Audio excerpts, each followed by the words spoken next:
Wala kang planong... Ito po, itlog. Hindi. Wala Isa kang lang planong actually. sultan. Isa lang. Isa lang Nagamit siya. na yun yung Hindi, isa lang talaga yung nakuha namin dati na embryo.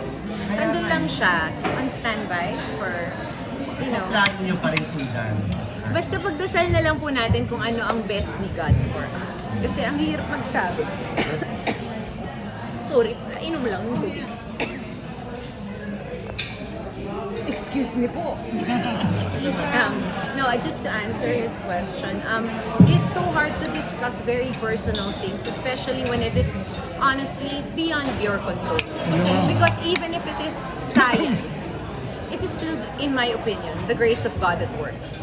Because if it is for you, it is for you. If it is not for you, so parang ayoko lang ng added layer, if you don't mind, na parang to discuss pa. So, please pray for us and with us. Yun na lang po ang hiling. Pero ikaw Sobrang happy napakaswerte naman kay mo. Dea. Nanap, ha? Dea naman okay na okay. Oo, pero hindi ako magsisinungaling nga. Siyempre, alam ko dati pag ini-interview ako, alam nyo yan, tagal-tagal na takot talaga ako. Pero ang sarap pala. So, alam nyo na yung sagot ko. Ang sarap pala. At kung bibiyayaan pa ulit ng Panginoon, Good morning! Hello!